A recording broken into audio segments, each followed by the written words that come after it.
Soy Dulce Sánchez y hablaré de algunos datos curiosos de Julio Cortázar. 1. Fue un apasionado del jazz. El musicólogo José Luis Mayre consideraba que la pasión de Cortázar por esta música acabó modelando su creación hacia la literatura, hasta el extremo de que su escritura haya sido libre e improvisada. 2. Rayuela iba a titularse Mandala. Mandala significa, según el diccionario de la RAE, dibujo complejo, generalmente circular, que representa las fuerzas que regulan el universo y que sirve como apoyo de la meditación.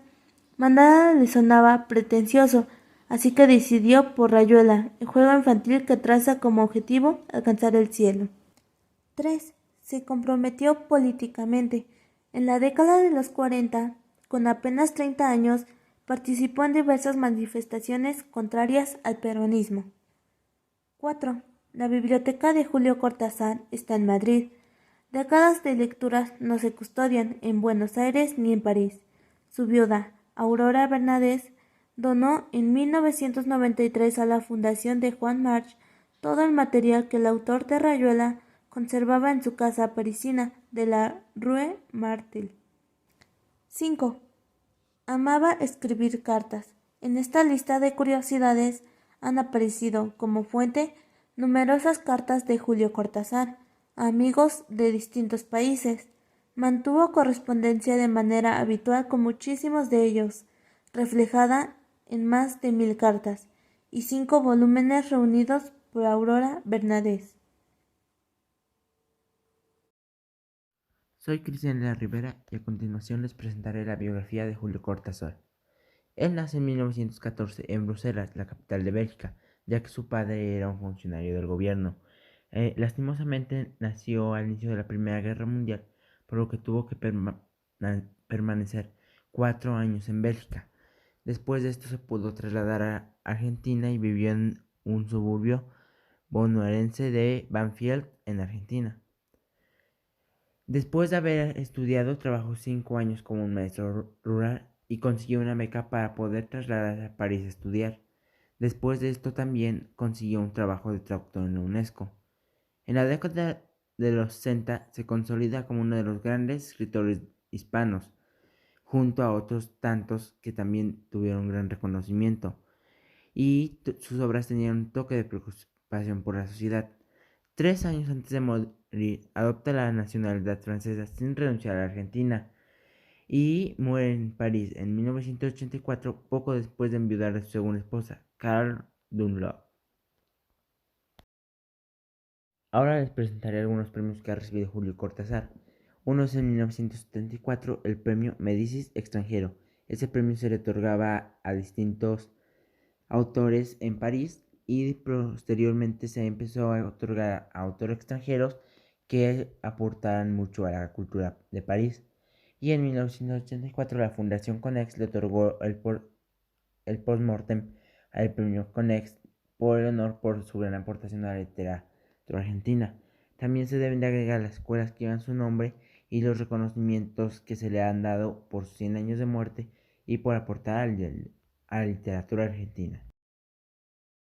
Sus obras más importantes. Julio Cortázar escribió tal vez cientos de obras y no alcanzaría una historia de horas y horas para contarlas todas, pero estas son algunas de las más importantes. El bestiario, la rayuela, los premios, todos los fuegos del fuego, el perseguidor, Pameos y Meopas, Salvo el crepúsculo y Territorios.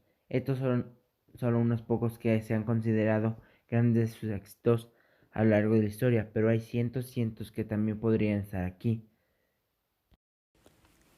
La historia de La noche boca arriba de Julio Cortázar pertenece a un subgénero narrativo que es el cuento, ya que son pocos sus personajes y su historia, aunque es muy descriptiva en los sucesos de esta, al permanecer de forma muy breve, cumple con la función esencial de ser un cuento. Su trama de este cuento nos mantiene al principio en un ambiente urbanizado y una vida cotidiana para nuestro personaje principal, quien en su paseo en una motocicleta inesperadamente tiene un accidente al salvar a una mujer, donde en pérdida de su conocimiento de su accidente comienza la involucración de dos mundos que se mezclan. En el primero, con el que está con su dolor en la sala de un hospital, así pasando a sentimientos mutuos en otro mundo, situado en una época muy diferente, pero estos se intercalan como sueños del mismo personaje, así encontrándonos con un mundo prehispánico que domina cada vez más la realidad de nuestro protagonista. En este mundo, situado al personaje sobre una lucha de escapar de un sacrificio en una noche muy particular, culminando que su realidad no era la que vivía, sino más que un sueño, volviendo así su sueño en una trágica realidad, haciendo así su trama una mezcla de confusión sobre dos mundos que terminaron siendo de una misma persona, y cómo cambia la historia en un final muy inesperado.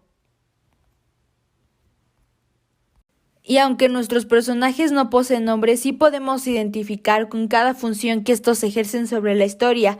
Con el primero sería justamente nuestro personaje, o nuestro protagonista, seguido por una mujer que ocasionó toda la circunstancia de la historia, así como el ambiente médico donde participan los doctores, las enfermeras y un paciente, seguido de las personas que involucran el ambiente en el que se encuentra el accidente mismo. Pasado al otro mundo, los personajes que persiguen a nuestro protagonista te hacen sentir acorralado, al igual que el último que se involucró siendo un sacerdote en cargo de hacer un sacrificio y explicando su verdadera realidad. El tipo de narrador de esta historia es intradiegético.